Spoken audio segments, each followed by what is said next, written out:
Good morning. It is Wednesday, the 29th of November, and the breaking news today is that the Bitcoin ETF could be about to happen. Now hold on to your hat, sit down, relax, and let's break down today's latest crypto news. And before we do that, be sure to hit the like button, drop me a comment, and please do subscribe. We have passed 13,300 subscribers, so thank you so much to everybody that has jumped on. Reminder, we are on TikTok. We're about to hit 250,000 followers, so thank you to everybody that is over there on TikTok with us. Let's jump on, let's go breaking down the latest crypto news, and where better to start than the Bitcoin ETF. Now, an expert has anticipated that the imminent approval of the spot ETF is around the corner. Now, if you don't know, the US Securities and Exchange Commission postponed its decision regarding the spot ETF.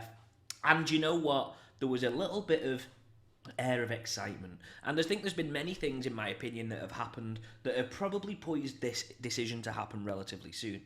Now, you would argue that Binance and the SEC was the largest case within the crypto space for an awful long time, you know. And with respect to the XRP and the Ripple community, I think getting rid of that paved the way for what could come next with the ETF approvals. Now, let's have a look at this article in a lot more detail. In light of the delay of decision making, the SEC proposed by Franklin Templeton. The responsibility now shifts to the next deadline. Now, the SEC provided the update should be before the 1st of January, but does that imply that the ETF filings are going to happen before that, or does it not? I mean, let's break it down. The agency announced an order dated on the 28th of November that it was commencing proceedings to ascertain the merits of endorsing or disapproving a proposed rule change to the Franklin Bitcoin ETF list. However, this coincides with the decision-making delay regarding the filing of the Bitcoin exchange, the ETF, by various firms, including BlackRock and Fidelity. Now, regarding pre-owned update for Franklin, though the analysts from Bloomberg genuinely believed there's more to it than initially appeared. Now, in light of the announcements, you know, we are thinking that something could happen pretty soon. And I've got to say, I would agree with that. Now, the initial deadline was the 10th of January, but many are saying that we're going to push it forward to the 1st. Now, it doesn't make much sense to announce something on the 1st of January. So some people are getting very excited as the month of December is just around the corner that this could happen very, very soon.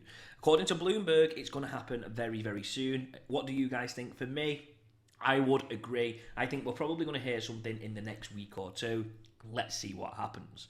Moving on to other news, CZ has exited Binance, but now he's also exited the US board of directors from Binance.us.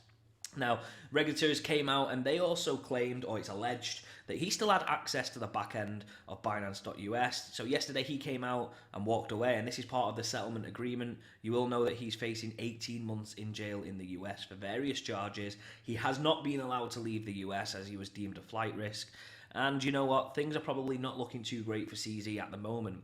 This is the latest within the settlement. This is definitely going to have an impact on the court case, probably for the positive for CZ, but let's see how it plans out.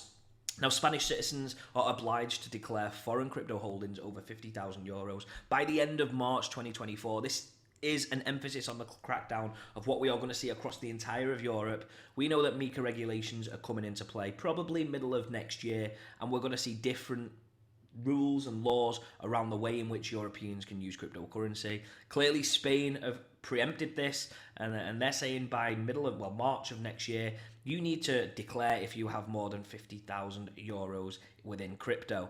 This is probably for tax reasons. It's also for probably control reasons. Let's see how it plays out. I actually think this is a really positive step. You know, it's actually probably giving us a little bit more respect than we, have had in the past when it comes to, we actually hold something of financial substance. So yeah, let's see what the government's thinking and what comes on in different countries on the back of this.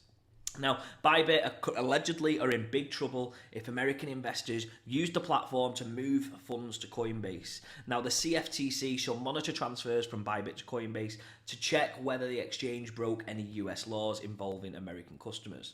Now, Coinbase informed a portion of its user base regarding its subpoena it received from the Commodities Futures and Trading Commission. That subpoena is a component of the CFTC. Now, its inquiry into Bybit, the exchange, is based in Dubai, and they could genuinely be in a little bit of trouble here. I think we're going to pay special attention to this. Notably, this isn't the SEC, this is the CFTC. Where's this going to go? I think if users have gone across and they have broken the law, we could see a huge fine here. Could it be more? Let's wait and see what happens. The next story is from a crypto scam artist, and they're obliged to pay $1.2 million because they have stolen all that money by claiming to be Apple support. Now, the point I wanted to make around this story is be sure you're always checking the links, the people that you're speaking to, by verifying them for a third party. That third party needs to be the official source, and just go and check it. Don't fall for these scammers. The next story, industry experts are calling Justin Sun a criminal, and they have urged his removal from crypto. Now, we've mentioned this several times. Travis Kling has come out and said that he has been hacked 4 times in the last 2 months. Huobi for 8 million, Polynex for 118 million, Heco Bridge for 87 million, and Huobi again for 14 million. And then he claimed he is a criminal and terrible for crypto, and the sooner that we get him out, the better. I mean, there's no doubt these are huge security breaches for hundreds of millions of dollars. And you know what? Where has this money gone? That is the question that a lot of people want to know. I'm interested to know, what do you think about this? I think for me, if somebody is in charge of all of these organizations, seeing so many different hacks, it stinks, to be honest. But yeah, that's my opinion on that. The next story, and the final story before we get into today's latest numbers, is Cristiano Ronaldo is being sued for promoting unregistered securities. Now, this is an effect of what happened with Binance. Clearly, we all know that Binance have had a lot of trouble within the US in terms of, offering unregistered securities to US citizens. And he was the face of this. So, of course, when you saw with FTX, you saw the celebrities that, endorsed it. There was a lot of criminal cases and court cases and convictions against these people with huge fines for promoting it. So he's going to be no different, and you would imagine that this is going to develop quickly overnight. Let's have a quick look at some of the numbers in the crypto space. Bang, we nailed it. The Bitcoin top of this range. Congratulations to anybody that made that trade. $38,000 was the top of the range, and we touched it. Right now, at the time of me making this video, the price of Bitcoin is $37,994. We are $6 away from the range, which is an incredible feat. Congratulations to people that made the top. I anticipate a breakdown into the middle. Of course, not financial advice, but very often we have seen the pattern of hitting the top of the range and then breaking back down for so long. And I don't see any news that's going to break us out unless we get that ETF approval. Ethereum was slightly different. Now, we know that we saw that positive buying movement. This range is huge, so I'm not anticipating any significant change in the coming weeks. But right now, we are steady pedaling away at $2,051. Reminder, the bottom of the range is $1,960, and the top of the range is $2,175. The Fear and Greed Index today is at 71, which suggests we've got an increased buying pressure from yesterday's 68, and the global cryptocurrency market cap is up 2.24% at $1.43 trillion. So that's a huge, significant increase in the last 24 hours. So Bitcoin is up 2.72% in the last 24 hours. Ethereum is up 2.12%. BNB is up 1.89%. XRP, you're doing well today. You're at 61 cent, up 2.12%. Solana outperforming everybody else within the market at the moment, up 7.64%. And we are seeing Dogecoin up 4.33%. Let's have a look at our crypto bubbles. It gives us a great feeling as to how the markets are moving and reacting. You can see that the general feeling within the crypto space is very, very green today. It's a total different picture to yesterday. And this is why I like looking at crypto bubbles. It changes my attitude and my outlook to the crypto space. I can see that there's a positive feeling. I can see from the Fear and Greed Index, there's a more positive feeling and buying pressure around the space, and that to me provides opportunity. Hopefully you've enjoyed today's video. If you have, be sure to hit that like button, drop me a comment, and please do subscribe. But most importantly, let's go.